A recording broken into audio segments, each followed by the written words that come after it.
Hello friends, welcome back to my YouTube channel. आज की इस वीडियो में हम कर रहे हैं आगे के question number 16। The average weight of 23 student is 59 kg। कितना है average weight? 59 kg। After including a new student in that group the average weight rises by 1.5 kg। अब कितने हो गए हैं लोग? 24, है ना। अब सबका वेट 1.5 kg बढ़ गया। देखो, अगर इसका वेट भी 59 होता तो बात ही खत्म, सबका एवरेज वेट फिर भी 59 रहता, लेकिन इसका 59 से ज़्यादा है। कितना ज़्यादा है? 1.5 kg पूरे 24 लोगों पे बढ़ गया, इतना और एक्स्ट्रा है। तो देखो 15 टू ज़ा 30, एक के बाद पॉइंट लगा दो। 15 मतलब सॉरी 1.5, ये क्या है? 24 है ना, 20 + 4, तो 15 टू ज़ा 30 और 20 है तो 300 हो जाएगा, एक के बाद पॉइंट लगा दो। और 15 4 ज़ा 60 मतलब 6.0, तो हो गया 36। 59 में 36 और ऐड कर दो, 9 और 6 15 का 1, 5 3 8 और 1 9, 95 kg is the right answer. Question number 17. In how many years will a sum of rupees 17,000 give compound interest of rupees 7480 at the rate of 20% per annum? अच्छा देखो, हमें पता है a is equals to P into 1 + r/100 की power t, यही होता है। तो ये हो गया a कितना है? 17,000 + 7480 कितना हो गया? 7 और 7 14, 24,480 बटे में 17,000 बराबर है 1 + r/100। 1 + r/100 मतलब 20/100 मतलब 1/5 की पावर t। काटना पीटना मचा देते हैं। तो ये हो गया, किसे काट दूँ? 4 से काट दूँ सीधा। 4 4 ज़ा 16 बचा 1, 4 2 ज़ा 8, 4 5 ज़ा 20, 4 6 ज़ा 24, 4 1 ज़ा 4, 4 2 ज़ा 8। अब ये 612 और 425 किससे जाएगा? ये दोनों आते हैं 17 की टेबल में। तो 17 3 ज़ा 51 बचा 10, 102 किस पे आते हैं 17 की टेबल में? 6 पर। 17 6 ज़ा 102। फिर ये हो गया 17 1 ज़ा 17, 17 2 ज़ा 34 बचा कितना? 8, 17 5 ज़ा 85। तो ये हो गया 36/25 इज इक्वल्स टू 6/5 का 2। तो ये क्या होगा? टी की पावर क्या है? टी इज इक्वल्स टू 2, है ना। 6 6 ज़ा 36, 5 5 ज़ा 25। तो टाइम आ गया 2, मतलब 2 सालों में हमें इतना कंपाउंड इंटरेस्ट मिलेगा। Simple.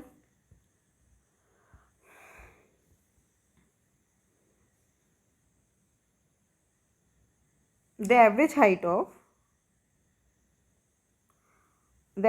of M and O is 152 centimeter. If the average height of M and N is 140 centimeter and the average height of N and O is 129 centimeter, then what is the height of N? देखो N की height निकालने का बहुत simple सा method है। N दोनों में आ रहा है ना, तो आपको क्या देखना है, ये 152 से 140 कितना कम है? 12 कम है। M और N दोनों में 12 कम हुआ है, तो 12 2 ज़ा 24, मतलब यहाँ पर 24 का डेविएशन है। N और O कितना कम है 152 से? बताइए। 130 हो गया, 130 ले लो, तो 140 150 23 2 पर, तो ये कितना हो गया? 46। ठीक है, और ये कम है ना, तो माइनस लगा दो, -24 -46। तो 152 में से 24 भी माइनस कर दो, 46 भी माइनस कर दो, कितना हो गया? 6 और 4 10 का 1, 4 2 8, 4 और 2 6 और 1 7। 152 में से 7 माइनस कर दो, कितना हो गया? 82। 82 is the right answer. Question number 19. A boy spends rupees 45 to purchase toffees at rupees 1.50 each. 1.50 each. Next day he purchased some toffees for rupees 90 with a discount of 25 पैसा per toffee. What is the average price per toffee? देखो average price निकालना है। एक boy ने 45 rupees खर्च किए और 1.5 रुपये की एक टॉफ़ी खरीदी, तो उसने टोटल कितनी टॉफ़ीज़ खरीदी? पहले तो आपको ये पता होना चाहिए। 145/1.5, तो पॉइंट हटा के 10 ऊपर, 15 3 ज़ा 45। उसने यहाँ पे 30 टॉफ़ी खरीदी। अब उसने सेम टॉफ़ीज़ खरीदी, सम टॉफ़ी खरीदी 90 रुपये की 25 पैसे के डिस्काउंट पे, तो मतलब उसने 1.25 का खरीदा। पॉइंट हटा के 100 ऊपर, 25 5 ज़ा 125, 25 4 ज़ा 100, 5 1 ज़ा 5, 5 1 ज़ा 5 और बचा कितना? 4, 5 8 ज़ा 40, 18 4 ज़ा 72। तो टोटल उसने कितनी टॉफ़ीज़ खरीदी? 2 का 2 7 3 10, 102। ठीक है, 102 टॉफ़ीज़ खरीदी। अब उसने टोटल कितना खर्चा किया? 45 टॉफ़ीज़ खरीदी, 45 रुपीज़ की टॉफ़ीज़ खरीदी यहाँ पर, और यहाँ पे 90 रुपये की टॉफ़ीज़ खरीदी और टोटल कितनी खरीदी 102। तो ये हो गया 9 और 4 13, 135/102 कितना आ रहा है लगभग 3 से कट रहे 3 3 से नहीं 3 4 12, 3 4 12, 3 5 15, तो 35 1 पॉइंट। अब देखो डिवाइड कर लो फटाफट, 34 1 34 बचा कितना 5 में से 4 गया 1 4 11 पॉइंट हटा के 1 0। 34 के टेबल में 110 से पहले क्या आएगा 3 3 9, 34 3 4 3 12 का 1 3 9 और 1 10, तो बस 1.3 जहाँ पर भी दिख रहा है 4 is the right answer. Question number 20, what is the value of 1 का क्यूब प्लस 2 का क्यूब प्लस 3 का क्यूब। हमें पता है इसका फॉर्मूला क्या होता है n इंटू n प्लस 1/2 पूरे का होल स्क्वायर। तो 10 इंटू 11 का स्क्वायर अपन में 2 2 4, तो 10 इंटू 10 मतलब 100 इंटू में 11 11 121/4, 425 100, तो 25 1 25, 5 यहाँ 2 कैरी 25 2 50 और 2 52, 2 यहाँ 5 कैरी 25 1 25 और 5 30, 3025 is the right answer. Question number 1, the difference between the compound interest for 1 year and the simple interest for 1 year on a certain sum lent out at annual rate of 50% is 1250। अब यहाँ पे लिखा है compounded half yearly. मैंने आपको पहले भी formula बताया था, अगर 2 सालों का कंपाउंड इंटरेस्ट हो तो यहाँ पर भी तो 2 बार ही हो गया, 1 साल में हाफ ईयरली 2 बार ही आता है, तो उसका फॉर्मूला होता है P इंटू में R/100 का स्क्वायर। जो ये क्या है difference between CI and SI for 2 years is equals to P into में R/100 का स्क्वायर। तो यहाँ पे हमारा कितना है difference 1250 is equals to P as it is. अच्छा अब रेट क्या हो जाएगा, कंपाउंडेड हाफ ईयरली है तो रेट हो जाएगा 25%, 25% मतलब 1/4 का होल स्क्वायर। तो P इज इक्वल्स टू 4 4 16, 16 इंटू में 1250, 5 6 7 और 1 8, 6 और 1 7, 8 7 56, 56 का मतलब 6 5 11 का 2, जहाँ पर भी 2 दिख रहा है ना टोटल वही आंसर है, तो यही आंसर हो सकते हैं। यहाँ पे टोटल दिख रहा है मुझे 7, यहाँ पे टोटल दिख रहा है 9 और यहाँ पे टोटल दिख रहा है 3, इसका मतलब first is the right answer. Question number 2, the ratio of milk and water in 3 cup is 11:10, 10:13, ये है मिल्क एंड ये है वाटर और ये है 2:1 respectively. 21 litre of and 21 litre of first, तो 21 लीटर का क्या मतलब है, यहाँ से 11 लीटर निकला और यहाँ से 10 लीटर, क्योंकि टोटल तो 21 ही आ रहा है, और यहाँ से 23 लीटर्स मतलब 10 और 13 23 ही होते, तो इधर से 10 लीटर निकला और यहाँ से 13 लीटर। तो अब कितना हो गया टोटल अभी तक हमारा, ये हो गया 21 और ये हो गया 23। How much quantity from the third cup, इससे कितना निकालें कि जो रेशो है वो 1:1 हो जाए, मतलब दोनों बराबर हो जाए। तो यहाँ पे अगर मैं 3 लीटर निकालूँ, यहाँ पे 2 और यहाँ पे 1, तो नहीं हो रहा।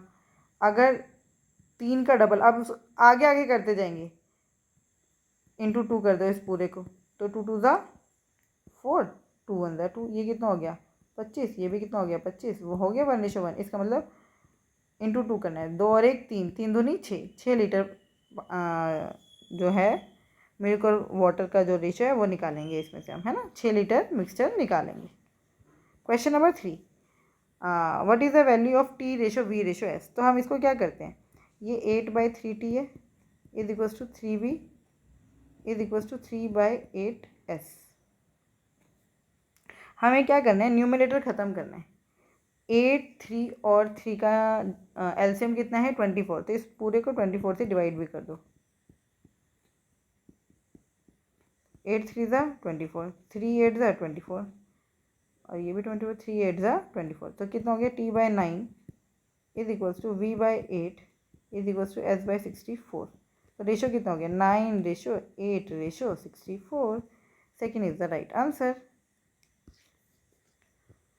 Question number 4, the profit earned on selling an article is 200% of the cost price. तो अगर कॉस्ट प्राइस 100 रुपये है, CP अगर 100 रुपये है, तो SP कितना है, 200%, मतलब SP कितना हो गया 200।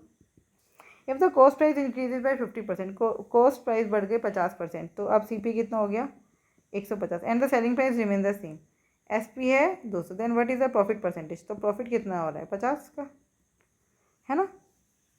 तो 50 का प्रॉफिट 150 पर इंटू में 100।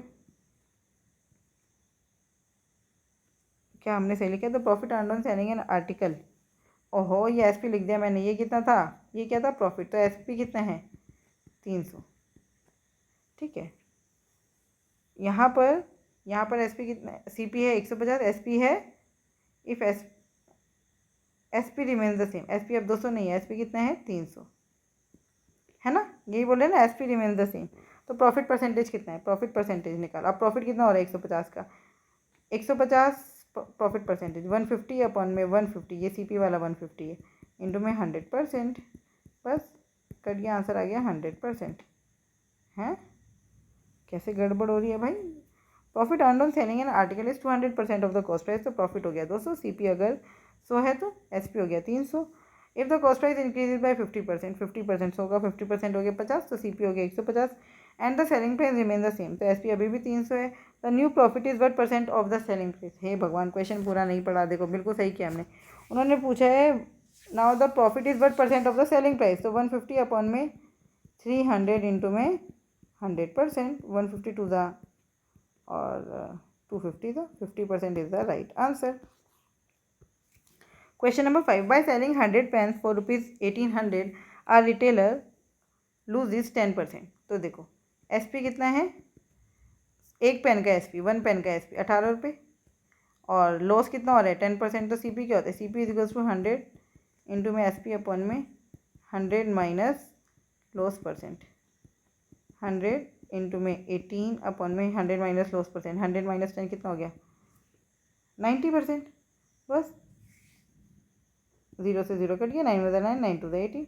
सीपी कितना है? 20 रुपये का। To make a profit of 20%, how many pens should be sell for ₹1440। अगर सीपी है 20, तो एसपी कितना होना चाहिए 20% की प्रॉफिट के लिए? तो 20 इंटू में 20% का प्रॉफिट मतलब, पहले अगर 20% मतलब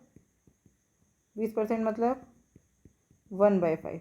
तो अगर 20% का प्रॉफिट हो रहा है तो ये 6/5 में बिकेगी चीज़ें। तो 5 4 20, 6 4 24। तो आपका सेलिंग प्राइस होना चाहिए 24।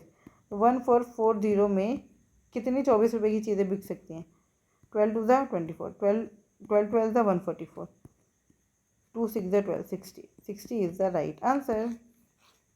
आई होप आपको ये 10 क्वेश्चन बहुत अच्छे से समझ आए होंगे। फिर भी अगर कोई डाउट है तो आप मुझसे जुड़ सकते हैं @maths PS1 टेलीग्राम चैनल पर। Thank you, keep learning, keep practising.